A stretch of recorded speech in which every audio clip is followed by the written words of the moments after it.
Hi friends, இன்றைக்கி நம்ம அதிர்வு சேனலில் வீட்டில் காலையில் எழுந்திரிச்சு இன்றைக்கி டிஃபன் வேலை, காஃபி குடிக்கிற வேலையெல்லாம் பண்ணது. காலையில் எழுந்திரிச்சது என்ன பண்ணுறோங்கிறத இன்றைக்கி நான் வீடியோவாக போட்டிருக்கேன்.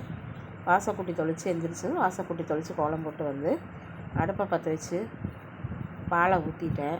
நமக்கு எப்போவுமே காலையில் எழுந்திரிச்சதும் ஒரு கிளாஸ் காஃபி குடித்தா தான் அடுத்தடுத்த வேலைகளுக்கெல்லாம் நமக்கு உஷார் வரும். அதனால் பாலை அடுப்பில் ஊற்றி பாலை காய்ச்சியாச்சு. பால் காய்ஞ்சதும் காஃபியை போடுறேன். ஃபஸ்ட்டு வீட்டுக்காருக்கு ஒரு கிளாஸ் காஃபியை போட்டு கொடுத்துட்டு, சுகர் இருக்கிறனால அவர் சுகர் போட மாட்டார் காஃபியில். அதனால் ஃபஸ்ட்டு அவருக்கு ஒரு கிளாஸ் காஃபியை கலக்கி கொடுத்துட்டு, நானும் ஒரு காஃபியை கலக்கி குடிச்சிட்டு, அதுக்கப்புறமா குளிச்சுட்டு வந்து டிஃபனை செய்யலாம் அப்படிங்கிறதுனால இந்த வேலையை பார்த்துட்ருக்கேன். ஃபஸ்ட்டு காஃபியை கலக்கிடுவோம். காஃபி பொடியை போட்டு ஒரு கிளாஸ் பாலை ஊற்றி சுட சுட கொண்டு போய் அவருக்கு கொடுத்துட்டேன். நீங்களும் காஃபி குடிங்க. போய் அதுக்குள்ளே காஃபி குடிச்சிட்டு வந்து டிஃபன் வேலையை ஆரம்பிக்கலாம் அப்படின்ட்டு டிஃபன் வேலைக்கு தேவையானதை, டிஃபனுக்கு என்னெல்லாம் தேவையோ அதை இன்றைக்கி இட்லி தான் பண்ண போகிறேன். இட்லி மாவு இருக்குது, அரைச்சி வச்ச மாவு இருக்குது. அதனால் சரி மாவு எடுத்து உப்பு போட்டு எல்லாம் கலக்கி ரெடி பண்ணி மாவை வச்சுட்டு, இட்லி தட்டில் துணியெல்லாம் பரத்தி அடுப்பில் இட்லி பாத்திரத்தை வச்சு தண்ணி சூடாகக்குள்ளே இட்லியெல்லாம் ஊற்றி அடுப்பில் வச்சு ஒவ்வொரு இட்லி தட்டுலையாக மாவை ஊற்றிடலாம். மாவை ஊற்றி அடுப்பில் வச்சு, இதுதான் இன்றைக்கி காலையில் செய்கிறேன் நான் வேலை, டிஃபன் வேலை. எல்லா குழியிலையும் மாவை ஊற்றி அடுப்பில் வச்சுட்டு இட்லி வேகிறக்குள்ளே சட்னிக்கு என்னெல்லாம் சட்னி அரைக்கிறோமோ அது தேவையானதெல்லாம் நம்ம எடுத்து வச்சிடலாம். ஃபஸ்ட்டு இட்லி பாத்திரத்தில் இட்லி ஊற்றி வச்சு மூடி வச்சுருவோம். 2 தட்டுலையும் ஊற்றியாச்சு மாவு. அது வேகிறதுக்குள்ளே நம்ம சட்னிக்கு ரெடி பண்ணிடலாம். தேங்காய் சட்னியும் பச்சை மிளகா சட்னியும் தான் இன்றைக்கி அரைக்க போகிறேன். இட்லிக்கு நல்லா சொடுக்குன்னு இருக்கும்.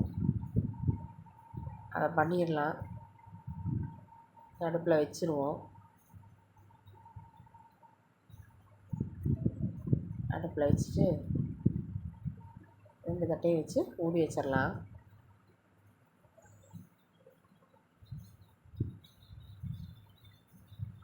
சட்னிக்கு தேங்காய் சட்னிக்கு ரெடி பண்ணிடலாம். பச்சை மிளகா சட்னியும் தேங்காய் சட்னிக்கும். பச்சை மிளகா சட்னி இன்றைக்கி வந்து நான் வணக்காமல் பச்சையாக அரைக்க போகிறேன். தக்காளி எதுவுமே போடாமல் சிம்பிளாக அரைக்க போகிறேன். 5 பச்சை மிளகா எடுத்து வச்சுருக்கேன். பெரிய வெங்காயம் 1 கட் பண்ணி, வெள்ளை பூண்டு 1 புந்தாக வச்சுருக்கேன். வேறு எதுவுமே வைக்கல.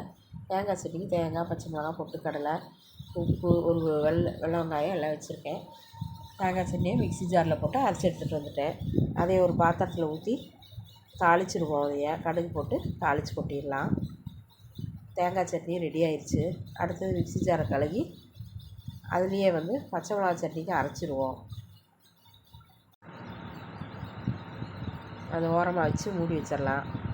அடுத்தது மிக்ஸி ஜாரில் அந்த பச்சை மிளகா சட்னிக்கு போட்டு அதை 2 ஓட்டு ஓட்டிகிட்டு வந்துடலாம். ரொம்ப நைஸாக அரைக்கல, கொஞ்சம் தருதருப்பாக தான் அரைச்சிருக்கேன். அதில் பச்சை வெளிச்செண்ணெய் தேங்காய் எண்ணெய் ஊற்றிடுவோம்.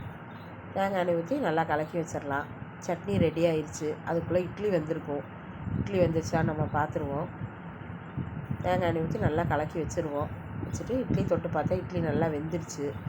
ஹாட் பாக்ஸில் கொட்டிடுவோம். இட்லி எடுத்து ஹாட் பாக்ஸில் போட்டாச்சு. நம்ம சாப்பிட்லாம். இட்லி ரெடி ஆயிடுச்சு, சட்னி ரெடி ஆயிடுச்சு. சாப்பிடுவோம். இட்லி வச்சு சட்னி ஊற்றி வாங்க சாப்பிட்லாம். அதிர்வு சேனலில் இன்றைக்கி இந்த வீடியோ தான் போட்டிருக்கேன். வீடியோ உங்களுக்கு பிடிச்சிருந்ததுன்னா லைக் பண்ணுங்கள், ஷேர் பண்ணுங்கள், சப்ஸ்கிரைப் பண்ணுங்கள். ஃபஸ்ட் டைம் பார்க்குறவங்களா இருந்ததுன்னா சப்ஸ்கிரைப் பண்ணி பக்கத்தில் இருக்கிற ஆளுங்கிற பெல் பட்டன் அமுத்துங்க. தேங்க்யூ.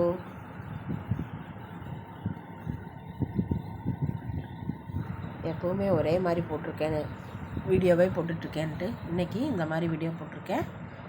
இந்த வீடியோ உங்களுக்கு பிடிச்சிருந்துன்னா கமெண்ட் பண்ணுங்கள். ஓகே, பாய்.